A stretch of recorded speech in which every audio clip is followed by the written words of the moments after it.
"Pack your bags, Mom. He's gone. Now it's your turn." My son Derek's words hit me like ice water as I stood in my own kitchen, still wearing the black dress from yesterday's funeral. Go die somewhere else. The sound of my coffee mug shattering against the kitchen floor was nothing compared to the sound of my heart breaking. But you know what? Sometimes the cruelest betrayals lead to the most unexpected discoveries. Where are you watching from today? Drop your location in the comments below and hit that like and subscribe button. Let me take you back to how this nightmare began. 3 days earlier, I was Margaret Walsh, 68, devoted wife of 42 years to Thomas Walsh, mother to 3 children, grandmother to 5. I thought I knew exactly who I was and where I belonged. I was wrong about everything. Thomas had been sick for 8 months. Pancreatic cancer, they called it. I'd spent every single day by his side, holding his hand through chemo, pretending I didn't notice how his wedding ring had become too loose on his finger. The hospital became my second home, and the nurses knew my coffee order by heart. "Mrs. Walsh," Dr. Peterson had said on that final Tuesday morning, "we've made him as comfortable as possible. It's time to call the family." Derek arrived first, of course. My eldest son, 45, successful lawyer, always dressed like he was headed to court even on weekends. He took charge immediately, barking orders about arrangements, talking to doctors in hushed tones, while I sat beside Thomas, stroking his silver hair. "Margaret, you should go home and rest," Derek said, not even looking at me. "I'll handle everything here." "I'm not leaving him," I replied firmly. Thomas and I had promised each other decades ago, in sickness and in health, till death do us part. I meant every word. Derek's jaw tightened, but he didn't argue. He never argued directly with me, not then. He saved his real feelings for later, when he thought I couldn't hear, when he was on the phone with his wife Sharon about the burden of caring for Mother now. Thomas passed away at 3:17 a.m. on Thursday morning. I was holding his hand when his breathing simply stopped. After 42 years of marriage, I felt like half of my soul had been ripped away. But I had no time to grieve properly because Derek immediately took over. "The funeral home needs decisions now, Mom. What kind of casket? What flowers? What burial plot?" Everything became a whirlwind of arrangements I barely understood. Derek made most of the choices, while I sat in a fog of grief, nodding when prompted, signing papers I didn't read. Thomas had always handled our finances, our important paperwork. I trusted Derek to do right by his father's memory. The funeral was everything Thomas would have hated. Too formal, too expensive, too much show. But Derek insisted on giving Dad the send-off he deserved, which apparently meant spending a fortune on flowers and a mahogany casket that cost more than most people's cars. After the service, people came back to our house. My house, technically, though it had never felt like just mine before. Friends from Thomas's work, neighbors, relatives I hadn't seen in years. Everyone kept saying the same things. "He's in a better place. At least he's not suffering anymore. You were such a devoted wife." Devoted wife. Yes, I had been. Devoted to the point of losing myself completely in someone else's life. I'd given up my teaching career when Derek was born, given up my dreams of writing, given up my independence piece by piece until I wasn't Margaret anymore. I was just Thomas's wife, Derek's mother, everyone's helper, but nobody's priority. That night, after everyone left, after the dishes were done and the leftover casseroles stored in the refrigerator, I sat alone in my living room and truly felt the silence for the first time. Thomas's chair sat empty, still indented from years of him sitting there reading his newspapers. His reading glasses were still on the side table where he'd left them the morning he went to the hospital for the last time. Derek had stayed to help with cleanup, which mostly meant he sat at the kitchen table making phone calls about settling Dad's affairs. I could hear him talking to someone about life insurance policies, about the house, about what needed to be done to get everything in order. "What do you mean the accounts are frozen?" I heard him say sharply into his phone. "There has to be a way to access the funds immediately." I should have paid more attention to that conversation. I should have asked questions. But I was drowning in grief, and Derek seemed to have everything under control. He'd always been the responsible one, the one who handled complicated things. The next morning, Friday, Derek arrived at 8 a.m. sharp with coffee and a manila folder thick with papers. "Mom, we need to talk," he said, settling at my kitchen table like he owned it. I poured myself coffee with hands that still trembled slightly. What about, sweetheart? About your future. About what happens now. Something in his tone made me look up. His expression was businesslike, cold in a way I'd never seen directed at me before. I don't understand. Derek opened the folder and pulled out several documents. Dad left some debts, Mom. More than you know. The medical bills, the funeral costs, the mortgage on this place. It's going to be tight financially. My stomach dropped. How tight? Tight enough that keeping this house isn't practical. You're going to need to downsize, move somewhere more affordable, somewhere that makes sense for someone your age. Someone my age? I repeated slowly. Derek, I'm 68, not 88. I'm perfectly capable of… Mom, he interrupted me, his voice taking on the patient tone he used with difficult clients. You've never handled finances. You don't understand what's involved in maintaining a property like this. The taxes alone are going to eat up most of Dad's Social Security survivor benefits. I stared at him, trying to process what he was saying. Where exactly do you think I should go? Derek pulled out a brochure from his folder, sliding it across the table. Sunset Manor. It's a very nice assisted living community about an hour from here. I've already spoken with them about availability. Assisted living. I picked up the brochure with numb fingers, with smiling elderly people playing cards, walking in gardens, eating in communal dining rooms. It looked pleasant enough, but it also looked like the end of any life I'd ever known. Derek, I don't need assisted living. I can take care of myself perfectly well. Can you, Mom? When was the last time you balanced a checkbook? Paid bills? Made a major decision without Dad's help?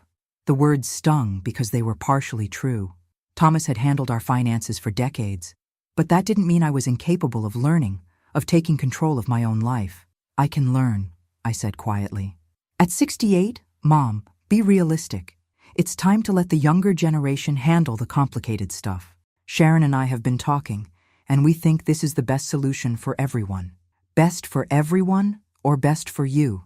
The question slipped out before I could stop it. Derek's face darkened. What's that supposed to mean? Nothing, I said quickly. This is all happening so fast. Can't we wait a few weeks? Let me process Dad's death before making major life changes? The bills don't wait, Mom. The mortgage doesn't wait. Every day we delay costs money we don't have. I felt trapped, cornered, completely out of my depth. Derek was the expert, the successful one, the one who understood legal and financial matters. How could I argue with him when I didn't even know where Thomas kept our insurance papers? I need time to think, I said finally. Derek's patience was visibly wearing thin. There's nothing to think about, Mom. This is the reality of the situation. That's when he delivered the words that changed everything. Pack your bags, Mom. He's gone. Now it's your turn. Go die somewhere else. The casual cruelty of it, the way he said it like he was asking me to take out the trash, broke something inside me. This was my son, the boy I'd rocked to sleep, helped with homework, cheered for at baseball games. This was how he saw me now, as a burden to be disposed of. After Derek left, I sat in my kitchen and cried for the first time since Thomas's diagnosis. Not the dignified tears of a grieving widow, but the raw, ugly sobs of a woman who'd just discovered that the life she'd built was nothing but an illusion. But here's the thing about hitting rock bottom. It gives you a solid place to push off from. I spent that entire Friday in a haze of disbelief, wandering through my house like a ghost. Every room held memories I wasn't ready to pack away. The kitchen where Thomas and I had shared morning coffee for decades. The living room where we'd watched our children grow up, where we'd celebrated birthdays and anniversaries. The bedroom where we'd whispered our dreams and fears in the darkness. How do you pack up 42 years in cardboard boxes? By Saturday morning, I'd made a decision. If Derek was right about our finances being a disaster, I needed to see for myself. Thomas had always kept his important papers in his home office, a small room off the main hallway that I rarely entered. It was his space, filled with filing cabinets and banker's boxes that seemed impossibly complicated to me. But complicated or not, it was time I learned the truth about my own life. I started with his desk, looking for bank statements, insurance papers, anything that might give me a clearer picture. What I found made my hands shake. Credit card bills with balances that made my stomach turn. Medical bills marked past due in red letters. Notices from the mortgage company that I didn't understand, but that looked ominous. Maybe Derek was right. Maybe our finances were worse than I'd imagined. That's when I found Thomas's wallet in the top desk drawer, the one the hospital had returned with his personal effects. Inside, along with his driver's license and photos of the grandchildren, was a bank card I'd never seen before. Not our regular checking account card, but something different. Something with a bank name I didn't recognize. First National Private Banking. Private banking? We'd banked at the local credit union for 30 years. What was this? I turned the card over in my fingers, studying it. It looked expensive somehow, heavier than a regular bank card, with Thomas's name embossed in gold letters. Below his name, in smaller print, were the words, Platinum Account Holder. The more I stared at this mysterious card, the more questions multiplied in my mind. If we were really in such terrible financial trouble, why did Thomas have an account with a private bank? Why had he never mentioned it? And why did Derek, who seemed to know everything about our finances, not know about this? Sunday morning, I called Derek. "Mom, it's early," he said, sounding irritated. "What do you need?" "I've been going through your father's papers," I said carefully, "and I have some questions about our finances. I told you not to worry about that stuff. It's too complicated, and it'll just stress you out." "Derek, I found a bank card I don't recognize. First National Private Banking. Do you know anything about this?" There was a pause, long enough to make me wonder if we'd been disconnected. "Derek? Oh, that old thing. Dad mentioned it once. It's probably just an old account with nothing in it." You know how he was about never throwing anything away. But something in Derek's voice didn't sound right. He answered too quickly, too dismissively. In my 30 years of teaching, I'd learned to recognize when someone was lying, and Derek was definitely hiding something. "I think I'll go to the bank on Monday and ask them about it," I said, testing his reaction. "Mom, don't waste your time. I'm telling you, it's nothing. Focus on packing for Sunset Manor. I've already put down a deposit." "You put down a deposit without asking me?" "It was necessary to hold the spot. These places fill up fast." After I hung up, I sat in Thomas's chair and stared at that mysterious bank card. Derek had lied to me. I was sure of it. But why? What was he hiding? Monday morning, I dressed carefully in my best navy blue suit, the one I wore to church on special occasions. If I was going to walk into a private bank and demand answers, I was going to look like I belonged there. First National Private Banking was located downtown in a building I'd driven past 1,000 times but never entered. The lobby was all marble and brass, with crystal chandeliers and the kind of quiet that comes from serious money. The receptionist, a young woman with perfectly styled blonde hair, looked at me with polite but distant professionalism. "How may I help you?" I placed Thomas's bank card on her desk. "My husband recently passed away, and I found this among his belongings. I'd like to speak with someone about his account." Her expression changed immediately when she saw the card. The polite distance disappeared, replaced by something like reverence.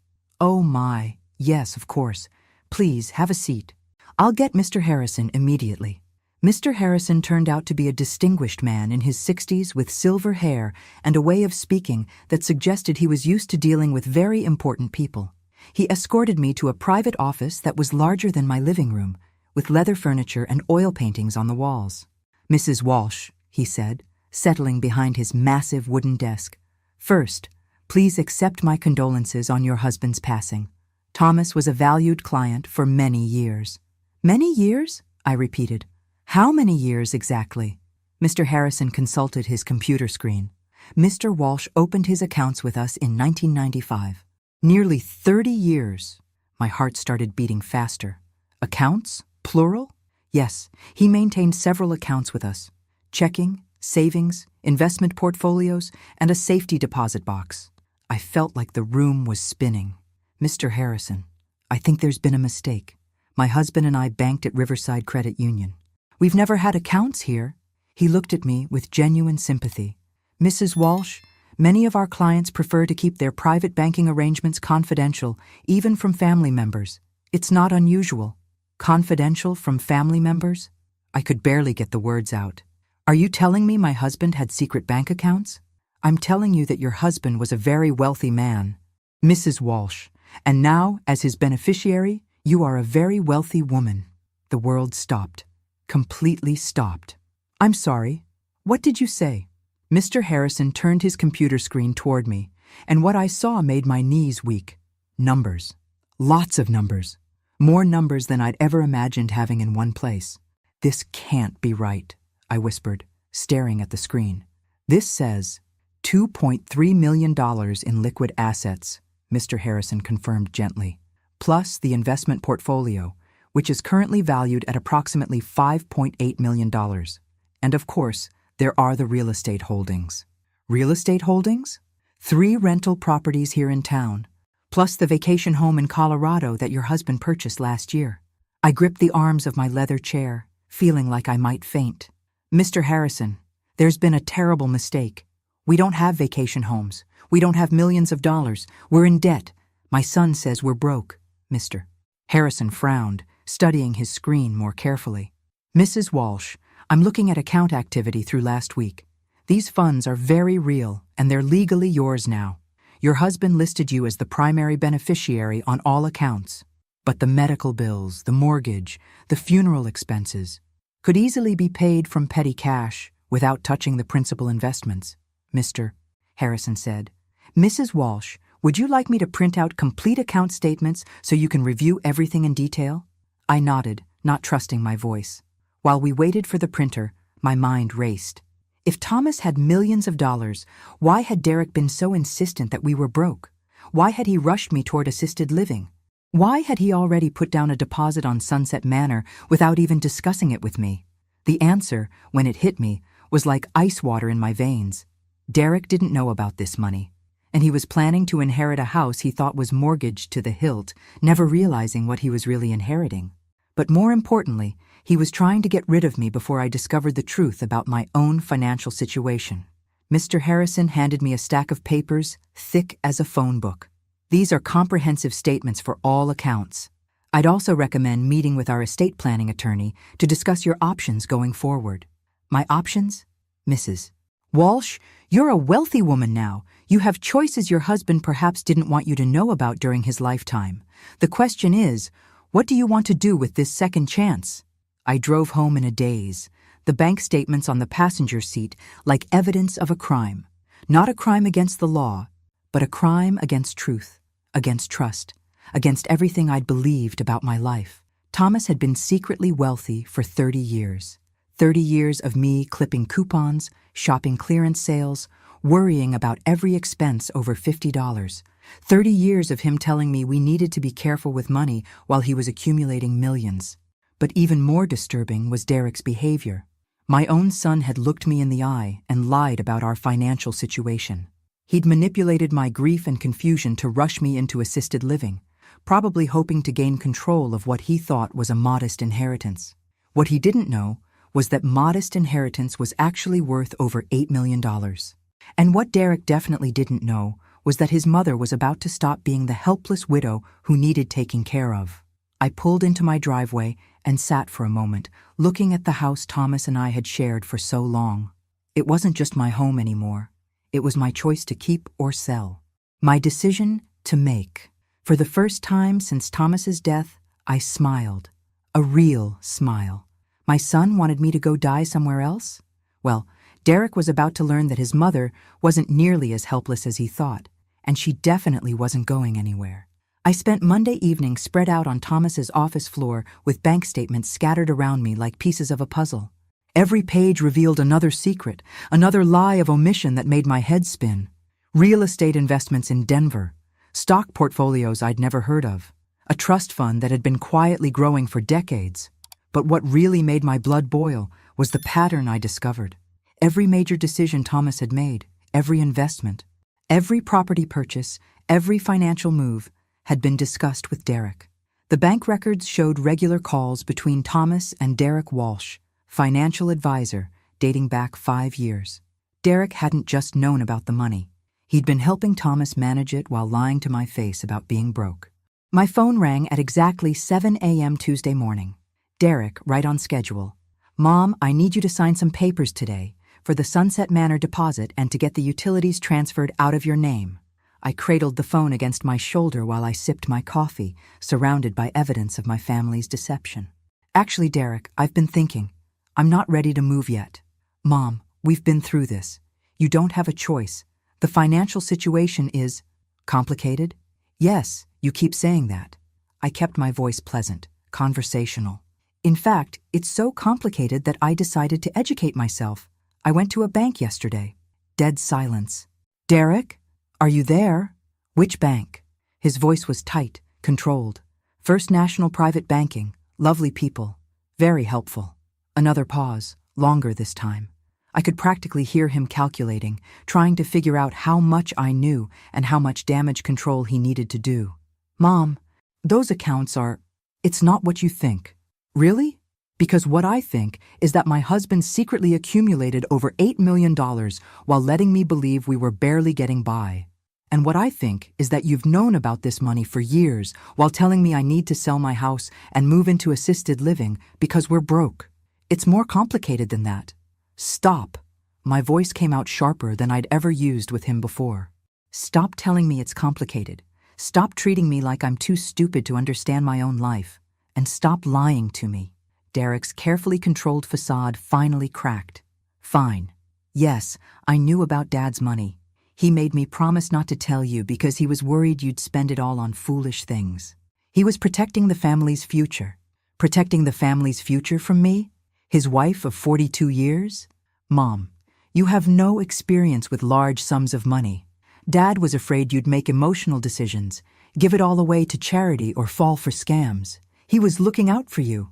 I almost laughed at the audacity. He was looking out for me by letting me worry about every grocery bill while he had millions in the bank.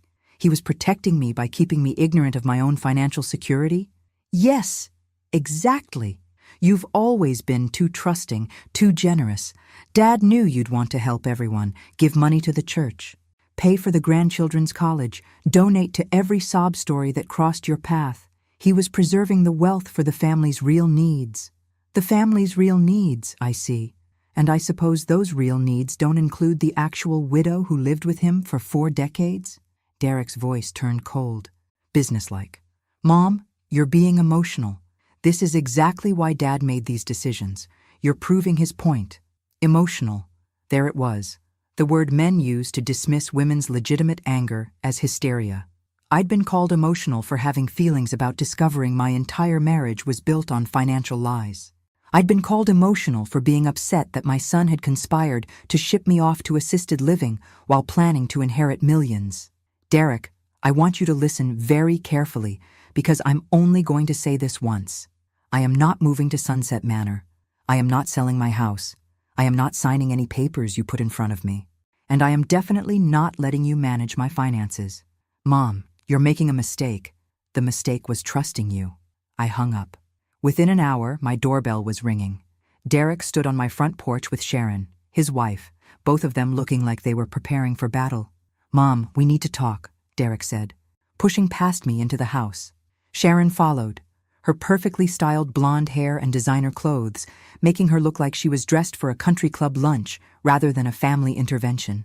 Margaret, honey, Derek told me about your little visit to the bank. You must be feeling so overwhelmed. Little visit. Feeling overwhelmed. The condescension was so thick I could have cut it with a knife. Actually, Sharon, I'm feeling quite clear-headed for the first time in months. Derek had positioned himself in Thomas's favorite chair, a not-so-subtle power play that made me bristle. Mom, let's be realistic. You've never handled finances. You don't understand investment strategies or estate planning. This money needs professional management. You're absolutely right, I said, settling into my own chair across from them. It does need professional management. I'm meeting with a financial advisor tomorrow morning. Good, Sharon clapped her hands together. Derek can recommend several excellent... Not Derek. The temperature in the room dropped 10 degrees. Mom? Derek's voice carried a warning tone I'd never heard before. Don't be foolish. Family takes care of family. You can trust me to do what's best. Can I? Because from where I sit, it looks like you've been planning to do what's best for Derek. Not what's best for me. Sharon jumped in with her sugary sweet voice. Margaret, that's not fair. Derek has spent countless hours dealing with your father's affairs, managing all the complicated legal issues. He's been protecting you from stress and paperwork. You wouldn't understand. Protecting me from stress by lying about our finances and trying to force me into assisted living? It's not assisted living. It's an active senior community, Sharon corrected. They have wonderful programs, social activities. You'd make friends your own age. Friends my own age? I repeated slowly. What's wrong with the friends I have now? Derek leaned forward, his patience clearly exhausted. Mom, face facts. Your social circle is dying off. Mrs. Peterson next door can barely drive anymore. Your book club is down to 3 members. You're going to end up isolated and lonely in this big house. So your solution is to isolate me from everything familiar and dump me in an institution? It's not an institution, it's... I know what it is. I stood up, suddenly tired of this conversation. It's convenient. For you. You get to feel like the dutiful son who took care of his mother's future while avoiding the inconvenience of actually taking care of his mother. Derek's face flushed red. That's not true, isn't it? When was the last time you called me just to check how I was doing? When was the last time you visited when you didn't need something? When was the last time you treated me like a person instead of a problem to be solved? Sharon tried to play peacekeeper. Margaret, you're grieving. You're not thinking clearly. Give yourself time to process everything before making rash decisions. I've had plenty of time to process. Sharon, I've processed 30 years of financial lies. I've processed my son's plan to warehouse me in assisted living. I've processed the fact that my own family sees me as a burden instead of a human being. Nobody sees you as a burden, Derek said, but his voice lacked conviction. Really? Then prove it.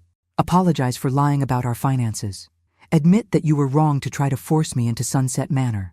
Promise that from now on, you'll treat me as an equal partner in decisions about my own life. Derek and Sharon exchanged glances.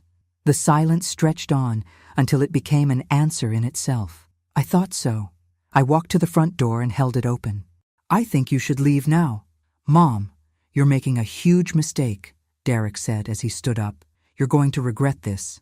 The only thing I regret is not standing up for myself sooner. After they left, I poured myself a glass of Thomas's expensive wine. Wine I'd never been allowed to touch because it was too good for everyday drinking, and sat in his office surrounded by the evidence of our secret wealth. Tomorrow, I would start taking control of my own life. Tonight, I would toast the end of being anyone's convenient victim. I raised my glass to Thomas's empty chair. Here's to secrets, darling. Yours are finally out, and mine are just beginning. For the first time in my adult life, I was rich, independent, and completely free to make my own choices. Derek was right about one thing. I was definitely going to make some decisions he wouldn't like. Wednesday morning found me in a coffee shop downtown, waiting for Victoria Chen, the financial advisor I'd found through an online search specifically for advisors who specialized in helping women manage sudden wealth. I'd deliberately chosen someone Derek wouldn't know, someone who had no connection to his professional network. Victoria arrived precisely on time, a sharp-looking woman in her 40s with intelligent eyes and a firm handshake. Mrs. Walsh, I'm sorry for your loss. I understand you've recently discovered some unexpected assets. I slid a folder across the table containing copies of all the bank statements. That's putting it mildly. She reviewed the documents with professional calm, though I caught her eyebrows rise slightly at some of the numbers. This is indeed substantial. And you were completely unaware of these holdings? Completely. My husband managed all our finances for 42 years. I thought we banked at the local credit union and lived paycheck to paycheck. Victoria closed the folder and looked at me directly. Mrs. Walsh, what do you want to do with this money? It was such a simple question, but nobody had asked me that before. Derek had told me what he thought I should do. Thomas had made decisions without consulting me, but nobody had simply asked what I wanted. I want to understand it first, I said. I want to know how much is really there, what my options are, and what kind of life this money can give me. Fair enough. Let's start with the basics. Victoria pulled out a legal pad. You have roughly $2.3 million in liquid assets, savings and checking accounts that you can access immediately. The investment portfolio is worth about $5.8 million, but that's subject to market fluctuations. The real estate holdings need to be appraised, but based on current market values, you're looking at approximately $9 to $10 million total. $9 to $10 million. Even hearing it a second time made my head spin. What kind of annual income would that generate? Conservatively managed, about 300 to 400,000 per year without touching the principal. More aggressively invested could yield higher returns, but with greater risk. 300,000 per year. That was more than Thomas and I had ever made combined during our highest earning years. Mrs. Walsh, may I ask what prompted this financial discovery? You mentioned your son in our phone conversation. I told her the whole story. Derek's lies about being broke, the pressure to move to assisted living, the discovery of the secret accounts, Derek's admission that he'd known all along. Victoria listened without interruption, taking notes. When I finished, she sat back in her chair with a thoughtful expression. Mrs. Walsh, I've worked with several women in similar situations. Wives who discovered their husbands had been controlling their access to their own financial security. The pattern is unfortunately common. So, Thomas wasn't protecting me from making foolish decisions? Thomas was protecting his control. There's a difference. Victoria's voice was gentle but firm. Controlling access to financial information is a form of financial abuse, even when it's done by well-meaning husbands who think they know best. Financial abuse. I'd never thought of it that way, but the term fit. Thomas had deliberately kept me ignorant and dependent while accumulating wealth that was legally half mine. As for your son, Victoria continued, his behavior suggests he was planning to inherit your estate while positioning himself as your financial guardian. It's a common scenario when family members assume older women can't manage money. What would you advise me to do? First, secure your assets. Change all passwords, establish new accounts in your name only, and revoke any powers of attorney your son might have. Second, take time to learn about your investments before making any major decisions. Third, decide what kind of life you want to live now that you have the freedom to choose. That afternoon, I met with the estate planning attorney Victoria had recommended, James Morrison. His office was in the same building as Derek's law firm, which gave me a small thrill of satisfaction. Derek might run into me in the elevator and wonder what I was up to. Mrs. Walsh, Mr. Morrison said after reviewing my situation, your husband's estate planning was interesting. He set up the accounts to bypass probate, which means you inherited everything immediately without court oversight. But he also structured things in a way that would have given your son significant control if you had remained unaware of the full assets. How so? Your house, for instance, is titled in a way that would have automatically transferred to your son upon your death. If you had moved to assisted living as he suggested, he would have inherited your most valuable asset while you were still alive. My mouth fell open. Are you saying Derek was trying to steal my house? I'm saying your son positioned himself to inherit your estate while you paid for expensive assisted living out of the resources you didn't know you had. It's legally questionable, but not technically illegal since you would have signed the papers voluntarily. But I would have signed them under false pretenses based on lies about our financial situation. Exactly. Which is why I strongly recommend we restructure everything immediately. We spent 2 hours drafting new documents. A will that reflected my actual wishes. A trust that would protect my assets from anyone trying to manipulate me. Powers of attorney that gave authority only to professionals I chose, not family members who might have conflicts of interest. Mrs. Walsh, Mr. Morrison said as I signed the final papers, these changes give you complete control over your assets and your decisions. No one can force you into assisted living, sell your house, or manage your money without your explicit consent. When I drove home that evening, I felt different. Not just emotionally, but physically. My shoulders were straighter, my grip on the steering wheel more confident. For the first time in my adult life, I was financially independent and legally protected. Derek's car was in my driveway. He was sitting on my front porch swing with a manila folder in his lap, looking like he'd been waiting for a while. When I parked and got out of my car, he stood up with that familiar look of barely controlled impatience. Mom, we need to talk. I brought the Sunset Manor papers for you to sign. I unlocked my front door and walked inside without inviting him to follow. He came in anyway, of course. Derek, I thought I made myself clear yesterday. I'm not moving to Sunset Manor. You're not thinking straight. You're making decisions based on emotion instead of logic. I turned to face him, and something in my expression must have been different because he took a step back. Actually, Derek, I'm making decisions based on facts. Facts I've learned from financial advisors, estate planning attorneys, and banking professionals. Facts you've been hiding from me for years. Derek's face flushed. What attorneys? Mom, you can't trust strangers with family business. They're just trying to sell you expensive services you don't need.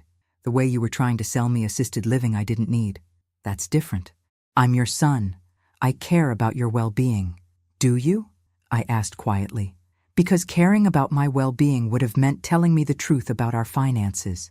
Caring about my well-being would have meant including me in decisions about my own life.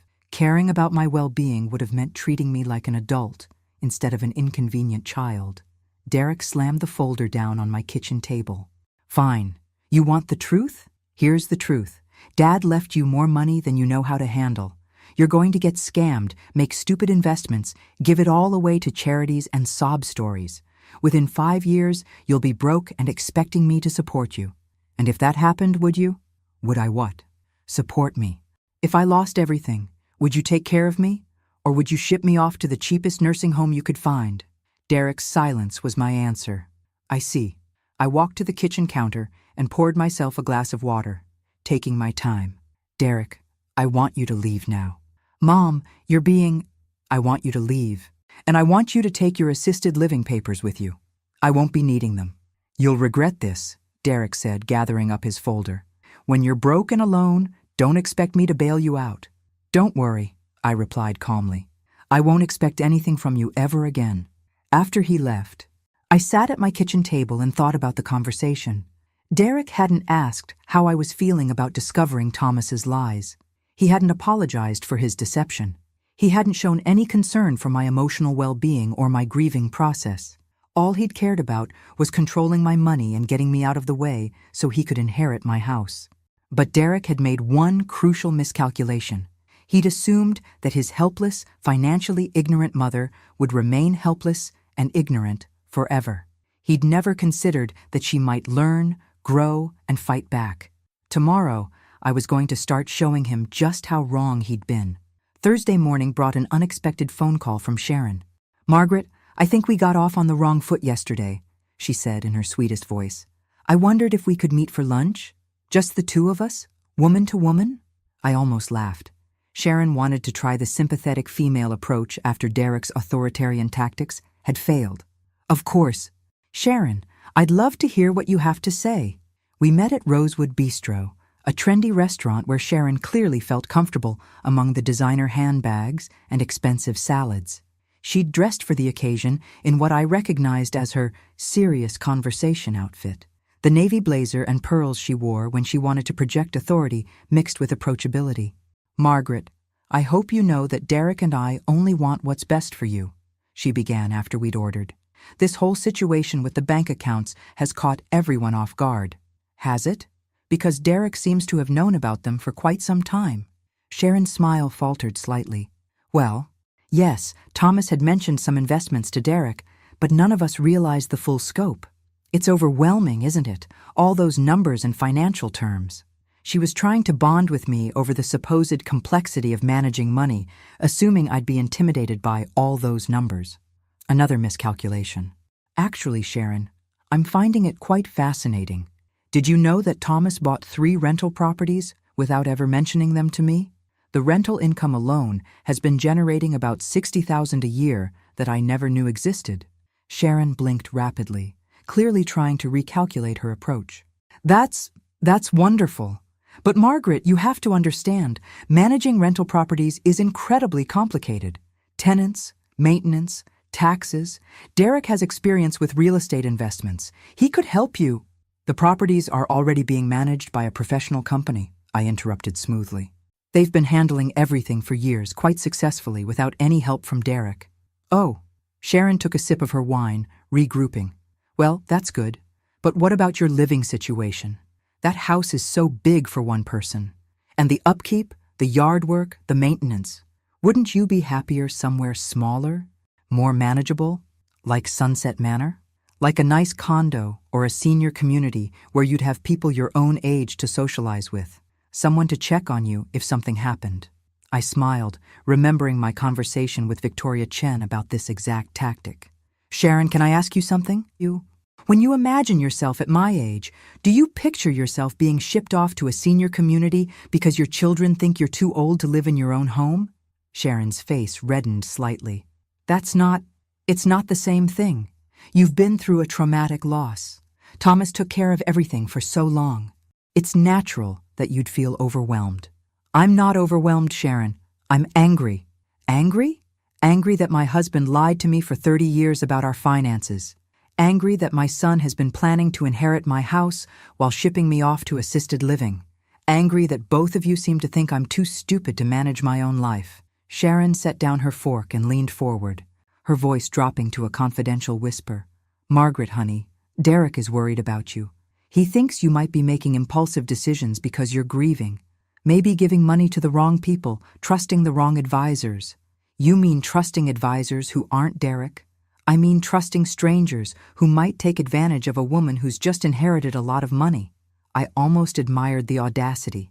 Sharon was warning me about people taking advantage of me while her husband was actively trying to manipulate me out of my house and my independence. Sharon, let me save you some time. I'm not moving to Sunset Manor. I'm not signing my house over to Derek. I'm not letting him manage my finances. And I'm not going to pretend that any of this is about protecting me when it's clearly about controlling me. Sharon's mask finally slipped completely. Fine. You want to know the truth? That money should be Derek's inheritance. Thomas worked his whole life building that wealth for his family's future.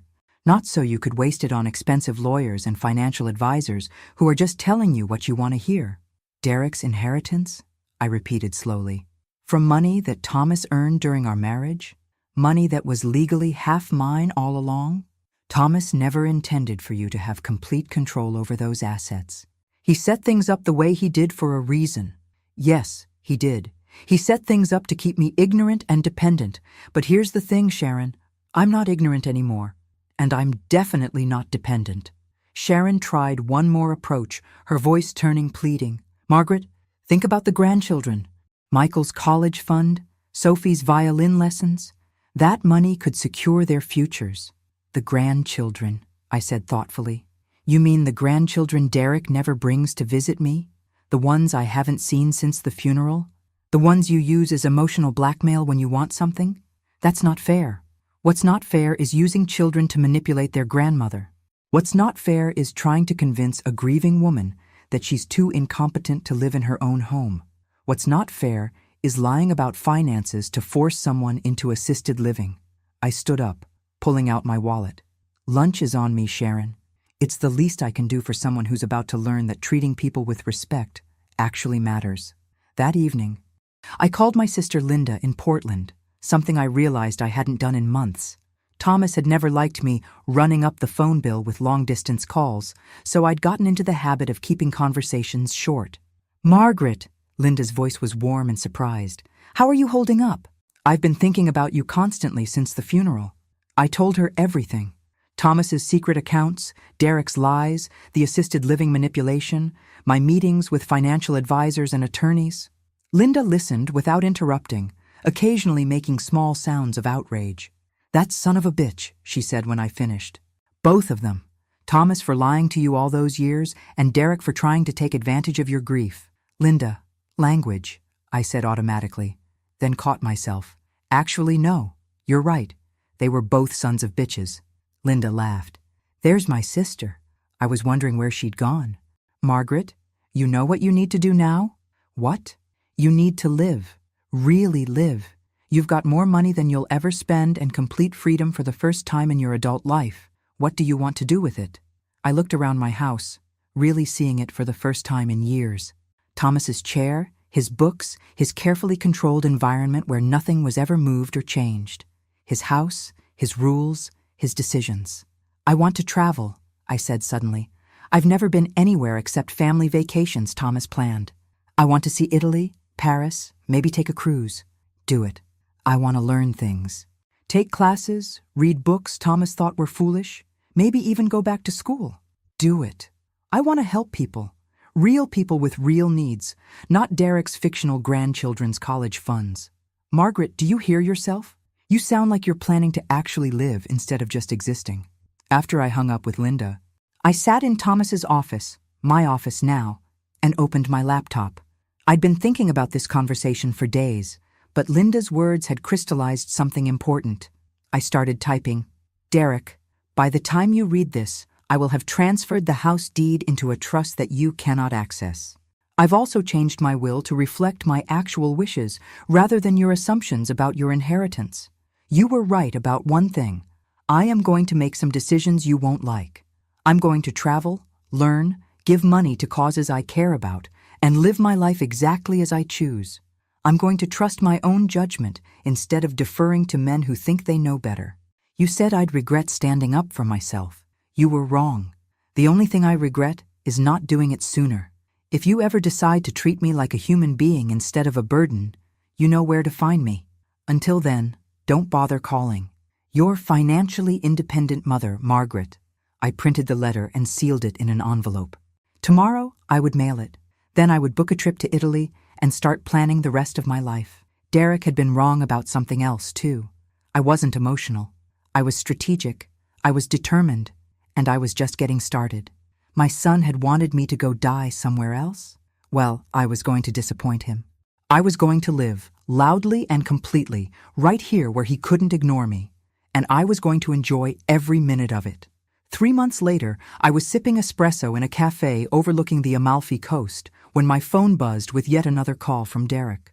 I let it go to voicemail, just like I had with the previous 47 calls over the past 12 weeks.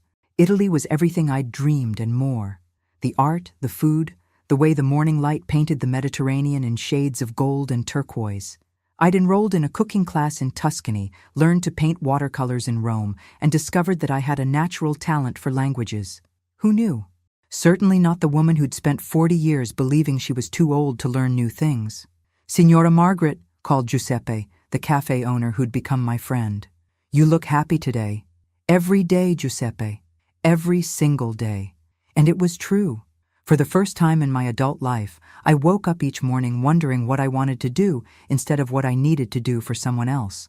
The freedom was intoxicating. My phone buzzed again. This time it was a text from Sharon. "Margaret, Derek is very worried about you. Please call him." I typed back, "Derek is worried about my money, not me. There's a difference." 20 minutes later, another text. "The children miss their grandmother." I almost laughed. "Tell the children they can visit me in Italy. I'd love to show them the Colosseum." No response to that one. The truth was, I'd been sending the grandchildren postcards from every city I visited, along with care packages of Italian chocolates and small gifts. Not once had Derek allowed them to call and thank me. He was using them as weapons, but he'd forgotten that weapons can be taken away from people who don't know how to handle them properly. That evening, back in my lovely hotel room in Positano, I video-called Linda. "You look amazing," she said immediately. "Tanned, relaxed. Italy agrees with you." "Italy agrees with independence," I corrected. "Though the food doesn't hurt." Any word from Derek? Daily calls I don't answer and increasingly desperate texts from Sharon. They're realizing I'm not coming home to play the helpless widow. Linda grinned. "Good for you. But Margaret, you can't stay in Europe forever." "Why not? I have more money than I can spend in 3 lifetimes. I can live anywhere I want. Because you're an American woman with roots, not a permanent tourist. And because Derek needs to learn that his actions have consequences." She was right, of course. Running away to Italy was lovely, but it wasn't really solving the problem. Derek was still telling people I was having a mental breakdown, still positioning himself as the concerned son dealing with his unstable mother. Victoria Chen had been sending me updates on his activities, and they weren't pretty. "Linda, what if I told you I was thinking about moving back home and really shaking things up?" "I'd say it's about time. What did you have in mind?" "Well," I said, settling back against my pillows with a glass of Chianti, "I've been thinking about what this town really needs, and what Derek really deserves." The next morning, I booked my flight home. 2 weeks later, I was back in my own house. But everything had changed. Not the house itself. That was exactly the same. I was what had changed. 3 months of freedom, of making my own decisions, of being treated like an intelligent adult, had transformed me completely. Derek showed up within hours of my return, of course. He must have had someone watching the house. "Mom, thank God you're home." He tried to hug me, but I stepped back. We were so worried, disappearing like that without telling anyone your plans. I told you my plans. You just didn't like them. Running off to Europe isn't a plan, it's escapism. You can't solve your problems by running away from them. I poured myself coffee in my own kitchen, marveling at how small and dark it seemed after the sun-drenched cafes of the Mediterranean. Actually, Derek, I wasn't running away from my problems. I was running toward my solutions. What's that supposed to mean? It means I've had 3 months to think about what I want to do with the rest of my life. And I've made some decisions. Derek's face tensed. What kind of decisions? I'm starting a foundation. The color drained from his face. A what? A charitable foundation. The Margaret Walsh Foundation for Women's Independence. We'll provide financial literacy education, legal assistance, and temporary housing for women escaping controlling relationships. Derek sat down heavily at my kitchen table. Mom, you can't give away Dad's money to strangers. It's not Dad's money anymore, Derek. It's mine. And I'm not giving it away. I'm investing it in something that matters. You're not thinking clearly. This is exactly what Dad was afraid of. You're making emotional decisions without understanding the financial implications. I pulled out a thick folder from my briefcase and set it in front of him. Actually, I understand the implications perfectly. Victoria Chen helped me structure everything properly. Tax advantages, operational efficiency, maximum impact. We've already filed the paperwork. Derek opened the folder and his face went white as he read. $5 million? You're putting $5 million into this. This charity? Initial funding? Yes. There's also a building. What building? I bought the old Morrison department store downtown. We're renovating it into a women's center, legal aid clinic, job training programs, childcare facilities, temporary apartments for women in transition. Derek was staring at the papers like they were written in a foreign language. You bought a building? When? Last month, while I was in Italy. Amazing what you can accomplish with modern technology. This is insane. You're throwing away the family's financial security on some feminist project. Feminist project? I interrupted, my voice sharp enough to cut glass. Derek, helping women escape financial abuse is a feminist project, the same way helping people escape burning buildings is a fire safety project. It's basic human decency. But $5 million, Mom. That's Michael and Sophie's college money. That's our family's future. There it was again. Our family's money. Michael and Sophie's inheritance. As if I were merely the temporary custodian of wealth that rightfully belonged to Derek and his children. Derek, let me explain something to you. Michael is 8 years old. Sophie is 6. By the time they're ready for college, the foundation will have helped hundreds of women rebuild their lives. The remaining $3 million in my portfolio will still be earning income. And if they want college money, they can visit their grandmother who actually cares about them instead of using them as emotional blackmail. Derek's face was turning red, the way it used to when he was a child having a tantrum. You're doing this to punish me. I'm doing this because it's what I want to do with my life and my money. The fact that you see it as punishment says more about your priorities than mine. Dad would be rolling in his grave. Dad, I said calmly, spent 30 years lying to me about our finances while accumulating wealth he never intended to share with his own wife. I'm not particularly concerned about his posthumous opinions. Derek slammed his hand down on the table. You're destroying everything he worked for. No, Derek. I'm building something better. That's when the doorbell rang. Through the front window, I could see a sheriff's deputy standing on my porch with papers in his hand. Derek and I looked at each other, both wondering who could be getting served with legal papers. Turns out, it was Derek.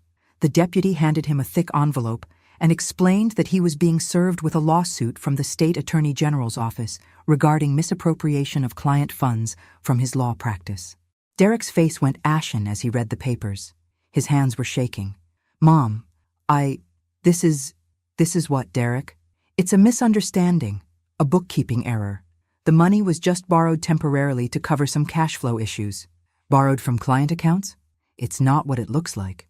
I was planning to pay it back as soon as Dad's estate was settled. I thought the inheritance would cover everything. And there it was. The truth, finally. Derek hadn't been trying to protect me from financial decisions. He'd been trying to access my inheritance to cover his own financial crimes. How much money are we talking about, Derek? It's complicated. How much? $800,000. I stared at my son, my successful lawyer son who'd spent months lecturing me about financial responsibility, and realized he'd been planning to steal my inheritance to cover his embezzlement. "Get out of my house," I said quietly. "Mom, please, I can explain." "Get out of my house, Derek, and don't come back." After he left, I sat in my kitchen and laughed until I cried. Derek had spent so much time trying to convince me I was too incompetent to manage money while he was literally stealing from his clients. The irony was too perfect to be accidental. Sometimes the universe has a sense of humor about justice. The scandal broke in the local newspaper 3 days later. Prominent attorney under investigation for client fund misappropriation. Derek's mugshot was on the front page, looking haggard and defeated. I was having coffee with my neighbor, Mrs. Peterson, when she brought me the paper. "Oh my goodness, Margaret," she said, her eyes wide with shock. "Did you know about this?" "I found out the same time you did, Helen, when the deputy served him papers in my kitchen." "But surely you'll help him. He's your son, and you have all that money now." I set down my coffee cup carefully. This was the conversation I'd been expecting, the one where people assumed I'd bail Derek out because that's what mothers do. "Helen, if your son stole money from people who trusted him, would you reward that behavior by giving him more money to steal?" "Well, no, but family is family. Family doesn't steal from clients and then try to steal their mother's inheritance to cover it up." Mrs. Peterson looked confused. "What do you mean?" I told her the whole story. Derek's lies about our finances, his attempt to force me into assisted living, his plan to inherit my house while I paid for expensive care with money I didn't know I had. "So you see," I concluded, "Derek wasn't protecting me from bad financial decisions. He was making bad financial decisions and planning to use my money to fix them." "My goodness," Mrs. Peterson murmured. "I had no idea. Most people didn't. Derek is very good at managing his image." That afternoon, Sharon showed up at my door. She looked terrible. Hair disheveled, makeup smeared, clothes wrinkled like she'd been wearing them for days. "Margaret, please," she said before I could even say hello. "Derek needs help. The legal fees alone are going to bankrupt us. Come in, Sharon." I led her to the living room, noting how she looked around at my house like she was calculating its value. "Derek made mistakes," she continued, perching on the edge of my sofa. "But he's not a criminal. He was just trying to keep his practice afloat during a difficult time. By stealing $800,000 from client accounts. It wasn't stealing. It was borrowing. He was going to pay it back. With my inheritance money." Sharon's composure cracked. "Margaret, we're going to lose everything. The house, the kids' school, Derek's practice, everything we've worked for. And what do you want me to do about that? Help us. Loan us the money to pay back the clients. Derek can rebuild his practice, pay you back with interest."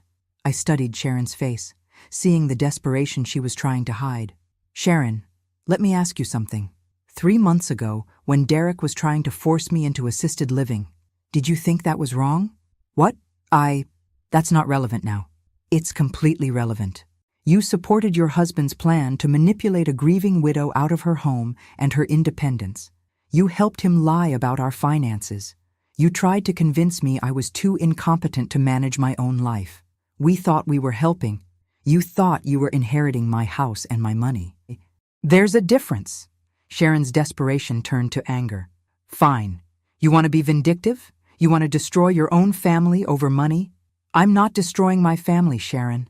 Derek destroyed his family when he decided to steal from his clients and manipulate his mother. Those clients don't need the money. Most of them are wealthy. They'll never miss it. But Derek's your son, your flesh and blood."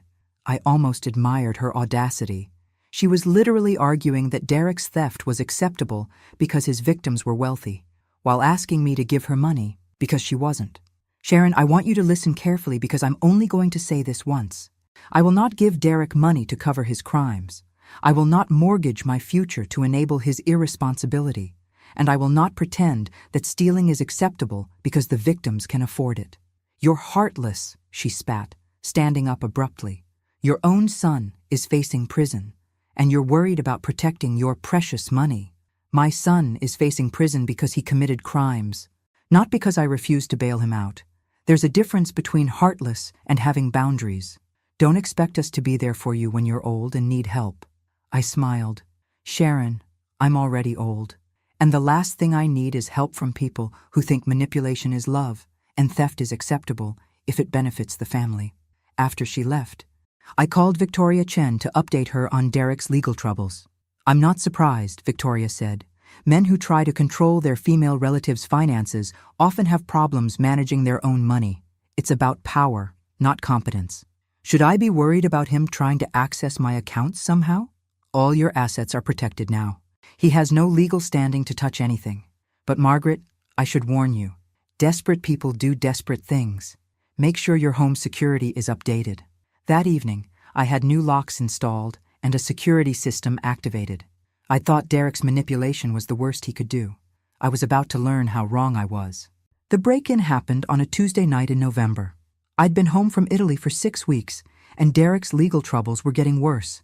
His law license had been suspended. The state bar was pursuing criminal charges, and several clients had filed civil lawsuits. I was awakened at 2 a.m. by the sound of glass breaking downstairs. My first thought was that a tree branch had fallen through a window. We'd been having severe storms all week. Then I heard footsteps. I grabbed my phone and dialed 911 while creeping toward my bedroom door to listen. 2 voices, both male, moving through my house like they knew the layout. Office is down the hall. Safe should be behind the painting. They were looking for something specific.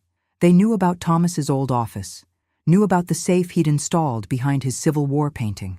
911, what's your emergency? This is Margaret Walsh at 247 Elm Street, I whispered into the phone. Someone has broken into my house. Are you safe? Can you get to a secure location? I'm upstairs in my bedroom with the door locked. Officers are on their way. Stay on the line with me. I could hear them downstairs, drawers being opened, furniture being moved, the safe door creaking open. Whoever was down there knew exactly where to look and how to open Thomas's safe. Then I heard a voice that made my blood run cold. It's not here. The papers aren't here. Derek. My own son had broken into my house in the middle of the night. Check the file cabinets, said another voice, one I didn't recognize. They spent 20 minutes searching Thomas's office while I sat in my bedroom, phone clutched in my hand, listening to my son commit another felony in my house. Police sirens finally wailed in the distance, getting closer. I heard rapid footsteps, then the back door slamming. Ma'am, this is Officer Rodriguez. Police are on scene. Are you injured? No, I'm fine. They ran when they heard the sirens. It took 2 hours to process the scene. The police dusted for fingerprints, photographed the damage, took my statement. They found crowbar marks on the back door and glass from the kitchen window scattered across the floor. Mrs. Walsh, Officer Rodriguez said as they finished up, you said you recognized one of the voices. Are you certain it was your son? Absolutely certain. I've been listening to Derek's voice for 45 years. And you want to press charges? I thought about that question for a long moment. Pressing charges meant Derek would face additional felony counts on top of the embezzlement case. It meant our relationship would be permanently destroyed. It meant admitting publicly that my own son had burglarized my house. Yes, I said firmly. I want to press charges. The next morning, Derek was arrested at his house and charged with breaking and entering, burglary, and criminal mischief. The newspapers had a field day with the story. Embezzlement suspect arrested for burglarizing mother's home. Sharon called me screaming. How could you do this to him? He's your son. He broke into my house in the middle of the night, Sharon. What did you expect me to do? He was just looking for some papers that belonged to your father. Something that might help with his legal defense. What papers? Insurance documents. Something that might show your father had been planning to help Derek with business expenses. I almost laughed. Derek had been looking for some mythical document that would prove Thomas had approved his theft. When that didn't exist, he decided to create his own evidence.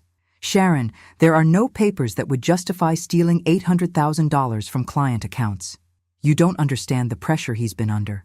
The stress of trying to manage his practice, take care of his family, and worry about your erratic behavior. My erratic behavior? Running off to Europe without telling anyone, starting this foundation, refusing to help your own family?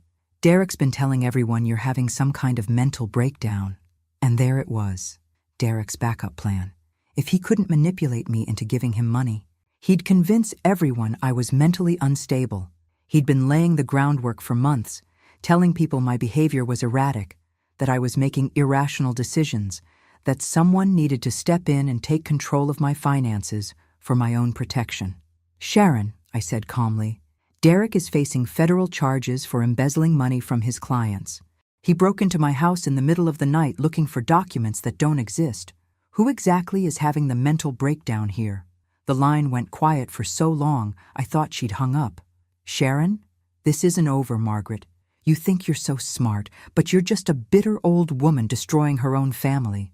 And you're an enabler married to a criminal. I guess we both have our roles to play." After I hung up, I sat in my kitchen and realized something profound. I felt relieved. For months, I'd been carrying the burden of Derek's lies, Sharon's manipulations, and my own guilt about standing up for myself.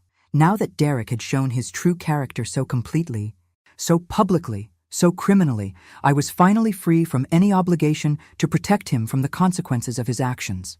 My son had made his choices. Now he could live with them. But I had one more choice to make, and it was going to surprise everyone.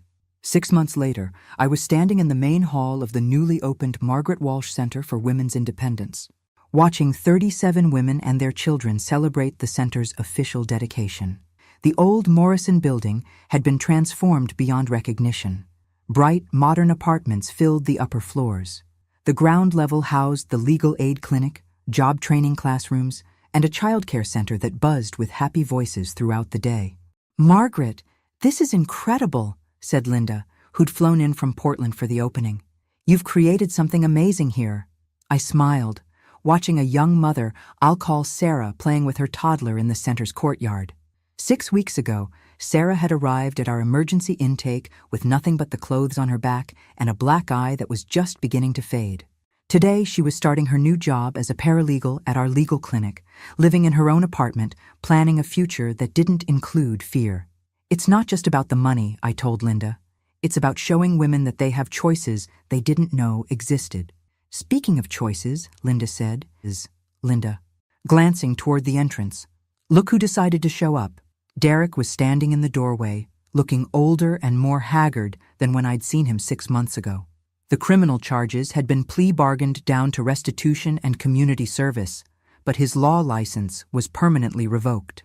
Last I'd heard, he was working as a paralegal for a small firm across town. He approached us hesitantly, hands shoved deep in his pockets. "Mom," he said quietly, could I talk to you privately?" Linda squeezed my arm. "I'll go get us some coffee."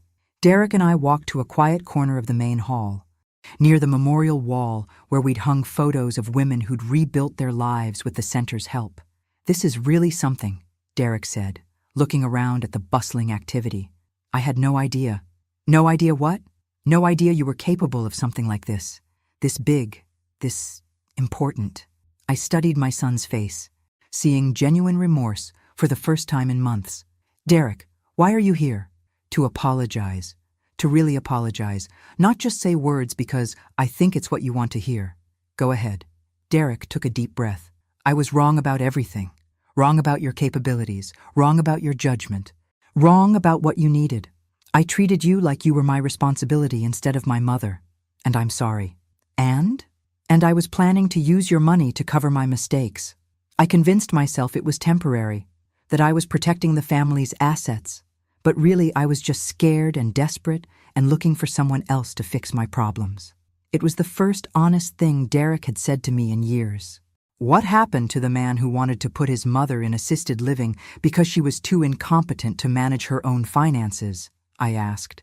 Derek's face reddened. That man was an arrogant ass who thought success in one area meant he was qualified to make decisions for everyone else. And the break-in? Desperation and stupidity. I thought if I could find some document that showed Dad had planned to help with my business, I could justify what I'd done. It was criminal, and I'm ashamed. We stood in silence for a moment, watching the women and children who'd found safety and hope in this place I'd built with Thomas's secret money.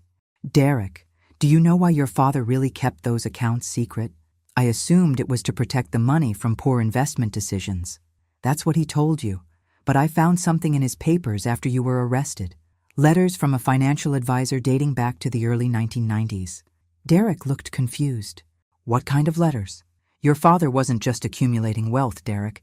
He was hiding it from the IRS. About half of that $8 million should have been reported as income over the years. Thomas was committing tax evasion on a massive scale. Derek's face went white. What? The secret accounts. The offshore investments. The cash transactions. Your father was essentially running a tax avoidance scheme. When I found the evidence, I hired a tax attorney and negotiated a settlement with the IRS. That's why I only put $5 million into the foundation. The other $3 million went to back taxes and penalties. So your father was a criminal. Derek, just like you became. The difference is, he never got caught. Derek stared at me with a mixture of shock and something that might have been relief. So you weren't protecting family money.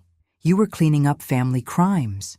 I was taking dirty money and using it for something clean. This center, these women's lives, the children who'll grow up safe because their mothers had somewhere to go. That's Thomas's real legacy now. Derek looked around the bustling center with new eyes. This is actually incredible, Mom. You turned Dad's lies into something honest. I turned his control into freedom. For me, and for everyone, this place helps. We talked for another hour. Really talked, for the first time since Thomas's funeral. Derek told me about his struggles with his legal practice, his fear of failure, his desperate attempt to maintain a lifestyle he couldn't afford. I told him about the loneliness of my marriage, the slow erosion of my confidence, the way Thomas's financial control had made me doubt my own judgment about everything. Mom, Derek said finally, I know I don't deserve forgiveness. I know I've burned bridges that maybe can't be rebuilt, but I want you to know that what you've done here, standing up for yourself, building something this meaningful, I'm proud of you. Are you? I'm proud, and I'm ashamed that it took me so long to see who you really are instead of who I thought you should be. That evening, after everyone had gone home and the center was quiet, I sat in my office and thought about the journey that had brought me here. A year ago, I'd been a grieving widow being manipulated out of her home by her own son.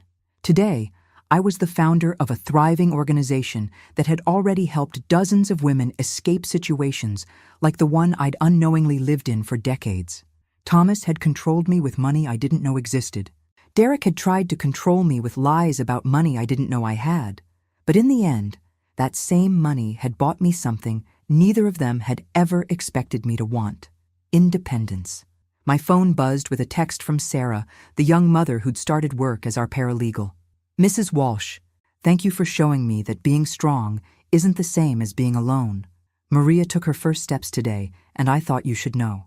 I smiled, thinking about Maria's first steps, and my own first steps toward the life I was meant to live. Derek had told me to go die somewhere else. Instead, I'd learned how to live somewhere better. I'd learned that 68 isn't too old to start over, that wisdom is more powerful than manipulation, and that the best revenge against people who underestimate you is proving them spectacularly wrong. I'd learned that I was never really Thomas's helpless wife or Derek's burden of a mother. I was Margaret Walsh, teacher, foundation founder, champion of women's independence, and survivor of my own family's lies. Most importantly, I'd learned that sometimes the cruelest betrayals lead to the most unexpected discoveries. About money, about power, about what it really means to be free. And I was just getting started. Thanks for listening. Don't forget to subscribe and feel free to share your story in the comments. Your voice matters.